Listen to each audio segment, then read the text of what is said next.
Hi, I'm Alex, I'm Dana. and we're inCitu.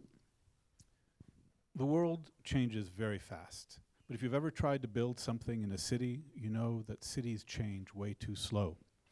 I should know because I was part of the problem. I was the chief urban designer of New York City. And even though I thought I was doing good, by applying rigidly all my governmental relations, I was slowing things down. Two women came along, though, to change my thinking. The first one was named Sandy, Hurricane Sandy. I live in Brooklyn, and Hurricane Sandy flooded my house, flooded my neighborhood. And in the chaos that followed, I saw firsthand that government was lost, ineffective, unable to plan fast enough and accurately enough for us. And who saved us in the end? My neighbors did. My neighbors, my community was able to show the resilience that was necessary to adapt and succeed. Now for the second woman, Dana, Hurricane Dana. Hi, I learned technology in the cockpit of an F-15. I was in charge of flight simulation training in the Israeli Air Force, specifically how to adapt to in-flight malfunctions. You must adapt fast and well, or you crash. After military, I became an architect in my hometown, Tel Aviv, but something was wrong. A new government plan that took 10 years to approve wasn't working. When I analyzed it, I found out that the city's predictions of additional housing units were off by 75%. Can you imagine an F-15 being 75% wrong? So I moved to New York to learn more about urban data, and I met Alex. We decided to build something together that will change how city is being planned.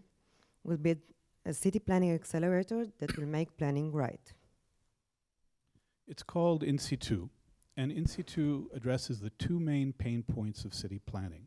The first pain point is community opposition. You know, developers think they can outsmart the community and they hide their plan, but in the process they create mistrust, and they also lose out on that local knowledge which can make projects better. The second pain point is government regulation, and yes, that was me. You all know how long it takes to get a permit for anything. Imagine layering on the analog environmental analysis required for any planning permit in New York City and how long that takes. We can quantify this. How big of a mess is it?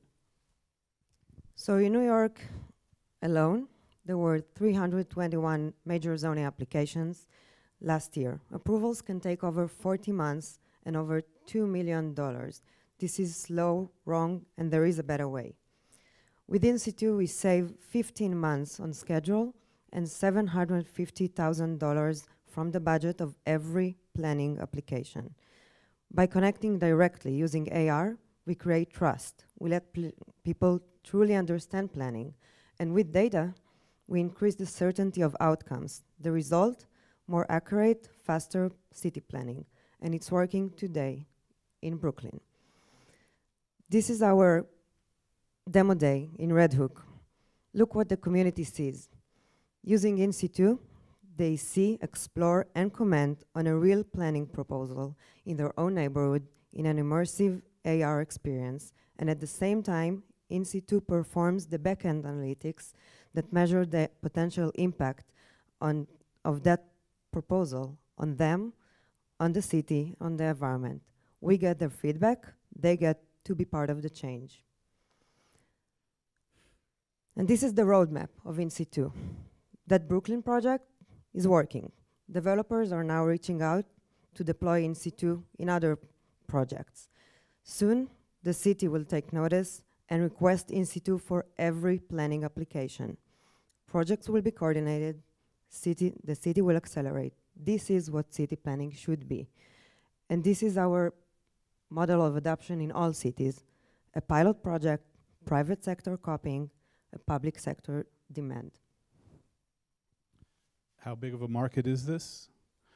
Well, the world spent $11.4 trillion on construction just last year. Planning is typically 0.4% of that, or about $45 billion. That's a lot of money, and you have to ask if we're really getting our money's worth. Because of my experience in New York City, I'm asked to consult all around the world on city planning. And I can see firsthand that we are not getting our money's worth. We are not planning to make our cities more adapted to climate change.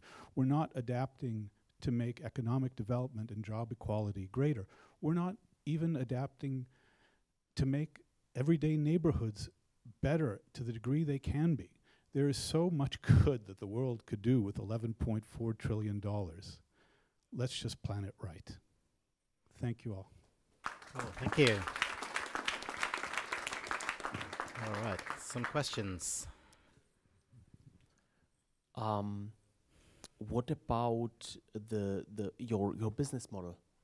This is something I've not seen. It's an interesting business model. As you can see, the first begins with a pilot project where we prove the efficiency of our method. And that's the project in Brooklyn. Already we have other developers asking us how we're doing it. So we get this, the real estate market is very much of a copycat market. They want to copy us. When we get to about 10, now the city can't ignore it anymore. Of course, I have ties to the city government in New York, et cetera, and in other cities, but there's a certain point where the city starts seeing that it makes their job easier and communities start demanding it. So financially, you get this very quick growth curve as you ramp up other developers, but when you hit the city, you're actually not, you're trying to flatten your curve, because then we get to be adopted by the city. We flatten out in a particular city, but we go on to the next and have that same curve.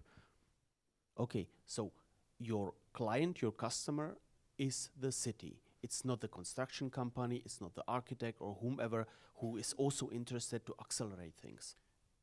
They are the accelerator, the accelerant. The way you would start a fire by putting a little gasoline. But once it catches, it requires municipal adoption in order to scale throughout a city. This is very different from many other business plans of technology because it explicitly uses quick growth and then goes on an annuity form. But because it goes to other cities, that quick growth is repeated and the overall curve is quite steep. Following up on that, how do you ensure that you have the critical mass, the actual inhabitants to give you that feedback? So the community, how do you ensure that you have the community backing? Like that's user acquisition basically. So